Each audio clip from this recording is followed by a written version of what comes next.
My dad has always taught me that the water that runs through our rivers, our creeks, our headwaters, our springs, and that sits in our lakes. He's taught me that that's the same blood that runs through my veins.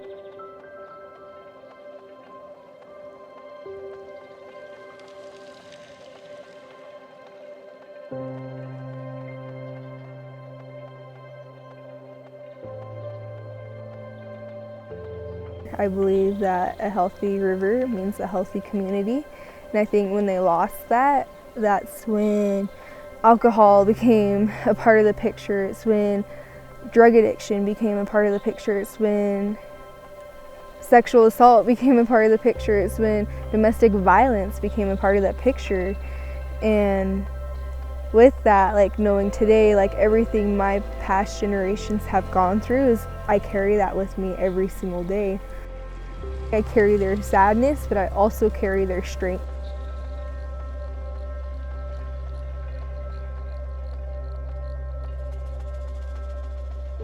I was a fisherman my whole life, and when I was 14 I ran my own commercial crew out here on the Klamath River. I've noticed that the fish population has declined at a rapid pace, and we used to go out there and catch quite a few fish at a time, and now we can only barely go out there for hours at a time and be lucky to catch one.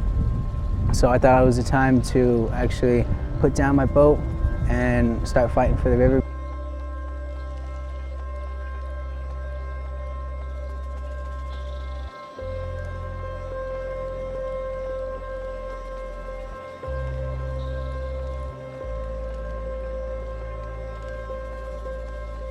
Mi abuela me decía que el mapuche significa gente de la tierra. ¡Nos resistimos y luchamos! ¡Pero para sus empresas! ¡No queremos!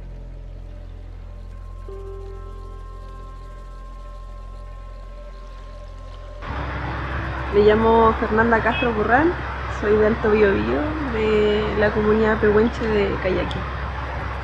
Yo he vivido casi toda mi vida a las orillas del río Biobío, compartiendo con mi familia desde muy niña el agua.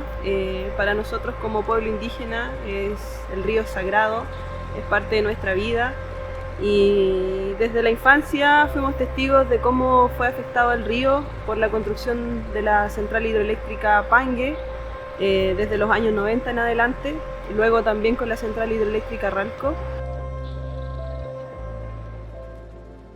Rivers to Rivers is an exchange program that works to inspire and empower the next generation of river stewards.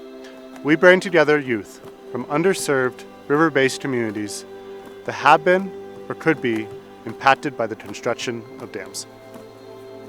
Estamos conociendo los ríos porque queremos de que los jóvenes que habitan las diferentes cuencas del mundo conozcan los ríos, conozcan las diferentes amenazas que están puestas en los ríos, y también ellos puedan aprender a cómo cuidarlos, y que desde su propia vida, desde su propia experiencia puedan generar también una opinión propia y puedan también generar cambios en sus diferentes territorios.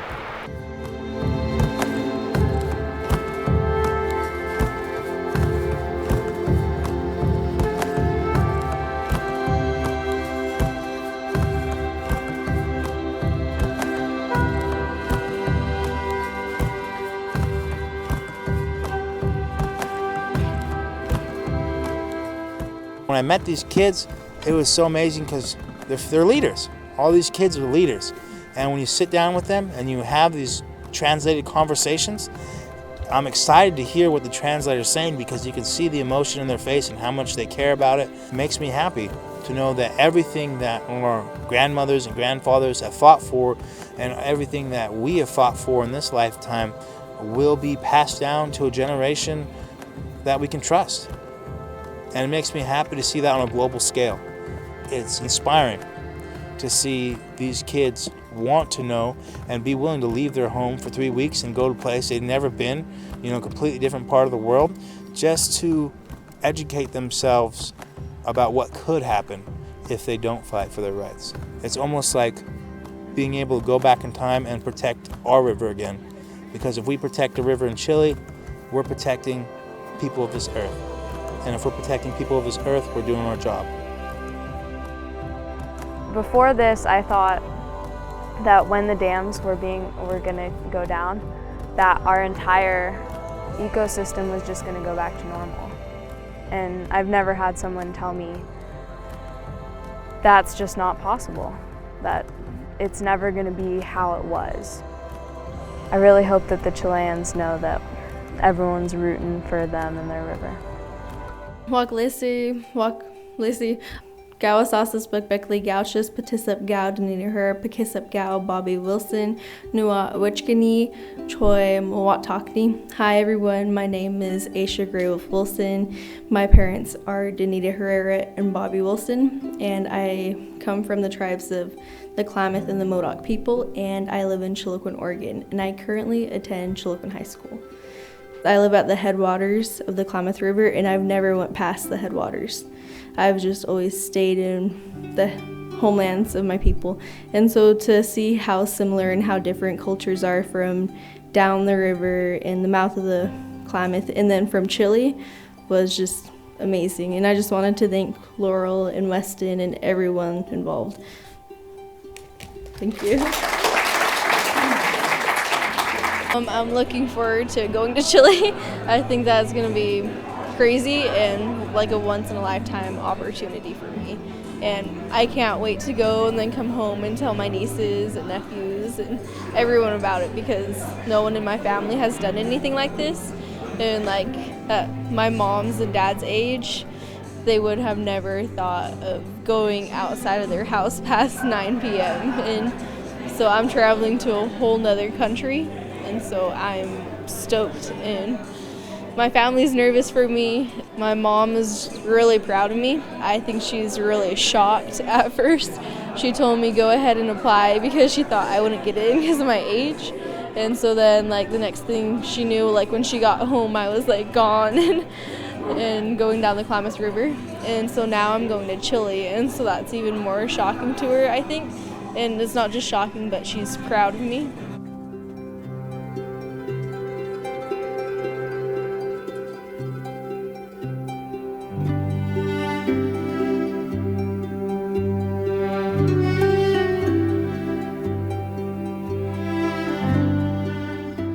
Getting ready for tomorrow morning.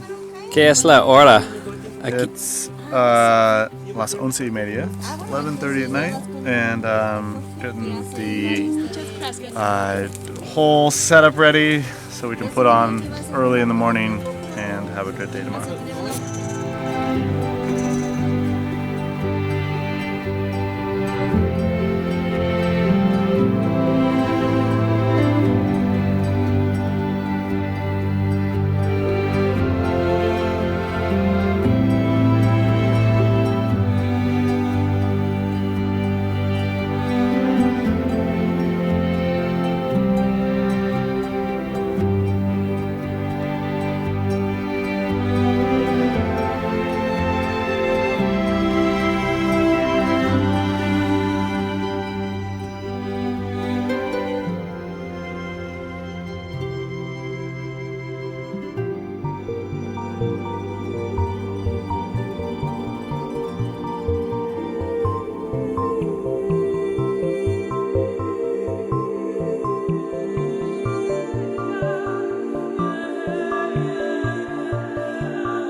In a way, it's kind of sad to see this river because it's so beautiful, and because it makes me think of like the potential, or like when I hear stories my grandma used to tell me of how the river used to be, and now like when I come here, it really puts it in perspective.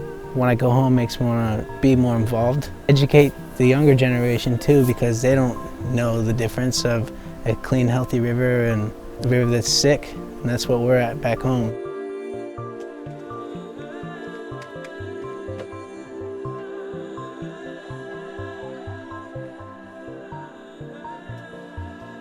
¿A quién por acá? A Jorge. Hola Jorge, buenos días. Hola Sonia, ¿cómo estás? Gracias por recibirnos en la Radio Cóndores del Báquer. One thing that we believe strong in is our indigenous mindset, because we believe that one day, because of how they label us in California or United States is by our blood quantum, and one day there'll be nothing left. So we believe that it's important to keep our mindset, and our indigenous mindset is what unites us as indigenous people, because everyone is indigenous to somewhere, no matter who you are, where you're from. And we believe that it's being indigenous as simple as keeping yourself healthy, making sure that you're happy and you're strong enough and to take care of, and then once you're healthy enough to take care of yourself, then it's super important that you take care of the people around you and your family and your friends and your people you love. And once you're solid enough to do that, then you take care of the land and make sure that it's better than what you found it. And we believe that that's what being indigenous is all about. So even if you believe that you're not indigenous, just remember that everyone is indigenous to somewhere, and your roots are deeper than you think.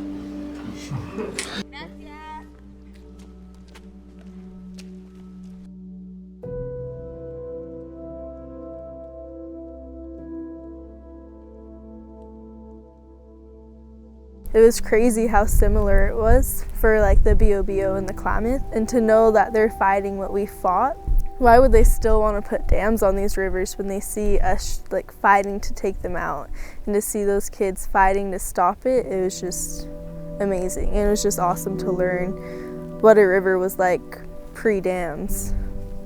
When I get home, my community is going to be really excited to hear everything, because they're the ones that got me here.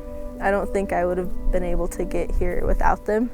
When I was fundraising for this trip, I didn't think I'd have much luck in Chiloquin, to be honest, but my school and my tribe and everyone just really helped, and they just came through when I didn't expect them to. When they did that, it showed me that I do have people in Chiloquin ready to help with whatever, and even if they couldn't give money, they helped with planning the fundraiser, cooking, getting donations, getting gifts for the students here. One person that I met in Chile that she really stood out to me, her name was Fernanda. She was from the Biobío region, and I got to sit down and talk with her. She's continued to fight even though they've lost so much. She's fighting for that to come back. She's fighting for what her uncles, her grandmas, her aunts, her mom, her dad, everything that they've fought for, she's fighting for too. She's fighting for that memory to return for them.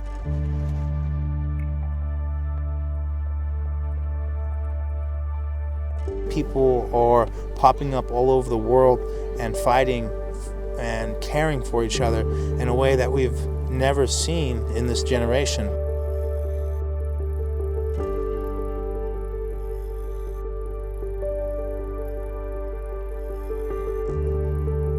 If we don't stand up and tell people the conditions of this river, they'll never know. If we don't stand up and fight for the rights of our people, the next generation will never know that we had them to start with. One day the world is going to need people like us, and I believe that day is now.